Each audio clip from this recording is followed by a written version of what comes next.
Between April and June 1980, more than 100,000 Cubans left their country for the United States. They said they were fleeing Castro's Cuba. Their fellow countrymen called them the Marielitos, after the Cuban port of Mariel, from which they embarked. They were looking for all the benefits of the American way of life, but they also brought their own customs, their own values and beliefs.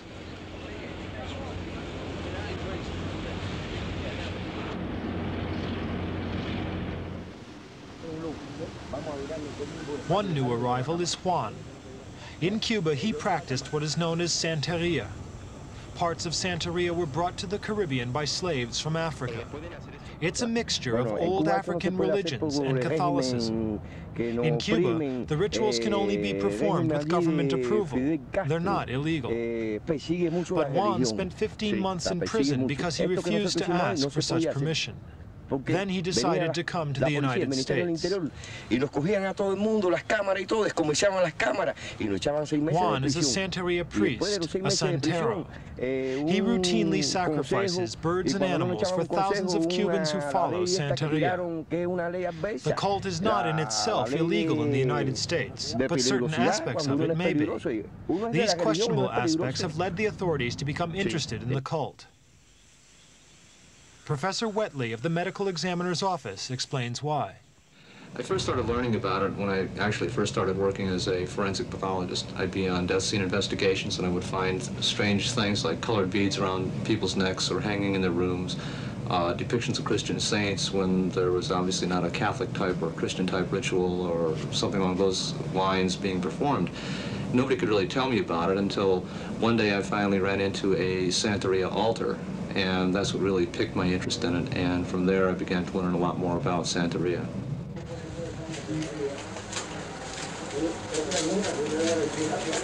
Santeria ceremonies are normally performed in secret, but Juan allowed these rare pictures to be taken.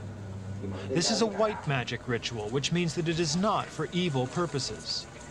Juan has been asked by several clients to perform a ritual to ensure the goodwill of the gods. In this, he is helped by another santero called Jose. For several hours, the two of them will perform in harmony what might seem to some a gruesome ritual.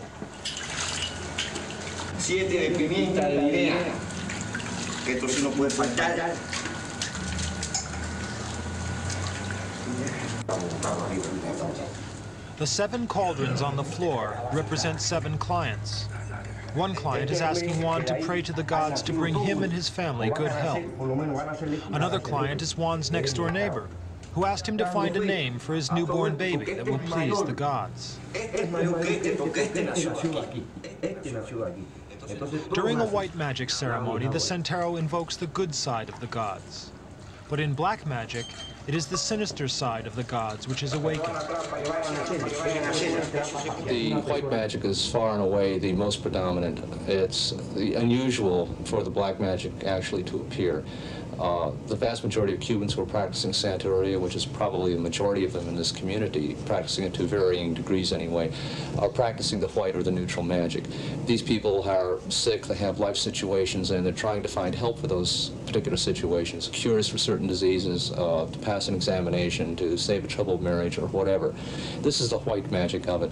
The black magic is a very small cult. It's the cult where I, as a forensic pathologist, get involved in most frequently, but and it's also the most dramatic with skulls and various other rituals which draw attention and is more of a sensationalistic type of aspect of it.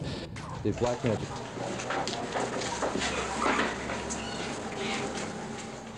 The first chicken is brought into the room, and soon it will be sacrificed to the gods.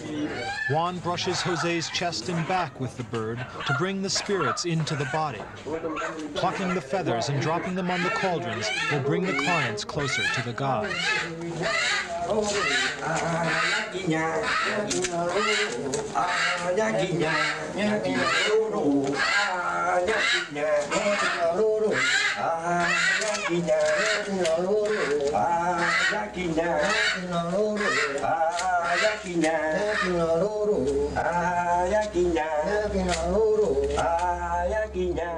But to really please the spirits, the bird will have to be sacrificed.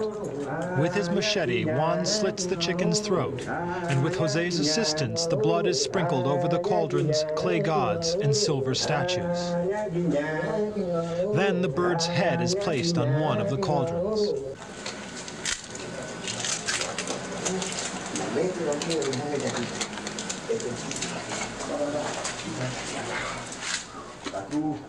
Jose places the headless chicken on the floor. Then he presses down on the carcass to make sure it is still. They will repeat the ceremony using 2 more chickens, 2 roosters, and 2 pigeons.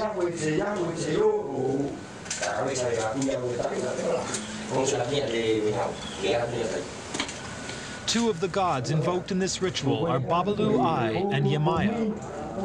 Babalu Ai is the patron saint of the sick, but he is also thought capable of inflicting leprosy and gangrene. Yemaya is the god of women and motherhood. To summon the gods is a complicated ritual known only to the Santeros. At the conclusion of the ceremony, Juan will drink some alcohol and spit the liquid over the clay gods. The gods have to be thanked.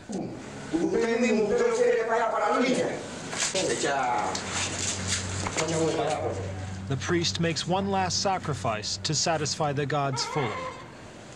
Juan rips open the birds in a final offering, since the ceremony would not be complete unless the birds' entrails were offered in this way.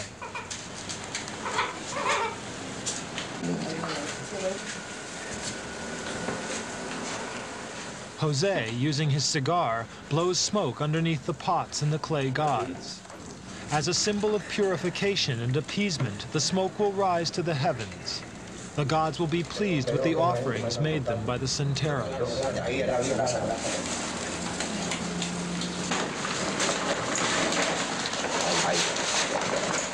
The sacrificed animals are wrapped in paper. Later, they will be buried and blessed, so Juan claims. Payment for the simplest rites costs $200. For this ceremony alone, Juan pocketed $1,400, but he doesn't like to talk about payment. It's not good, he says. Nor did he want to elaborate on the black magic aspect of Santeria. We haven't really seen too much in the way of Haitian voodoo as yet. Some inklings of it, but nothing really as marked as the Santeria, which is predominantly the Cuban Cuban culture, if you will. Yes, it is flourishing. You could go down the streets and you can find botanicas where they will sell things like these beads, chains, incense, candles, all the accoutrements needed for Santeria ceremonies and rituals. To go into a Cuban home is very frequently has a lot of evidence of Santeria. Statues maybe as tall as I am of St. Lazarus, small statuettes, for instance, of St. Barbara in the homes. In the automobiles, it's not infrequent to see little statues, usually in groups of 7, indicative of the 7 African powers on the dashboard of the automobiles. So yes, it's all over Miami, and it is flourishing.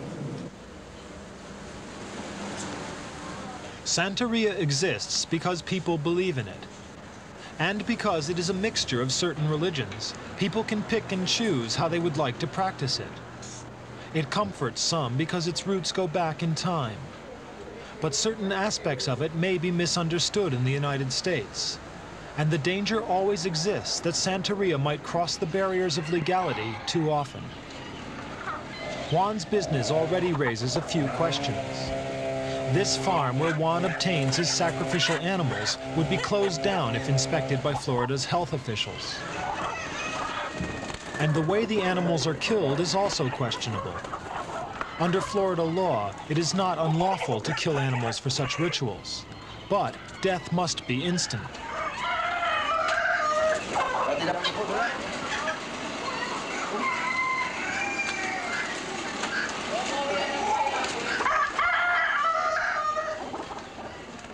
What worries officials like Professor Whetley is not so much the white magic aspect of Santeria, although to some it may be unpleasant. What really worries them is the black magic. As with all occult religion, the bigger the sacrifice, the more potent the medicine, whether good or evil. Ultimately, the medicine required may involve human sacrifice. So far, there is no such evidence. But skulls and bones please the gods. Graves have been robbed, and there is at least one case of murder related to Santeria practices.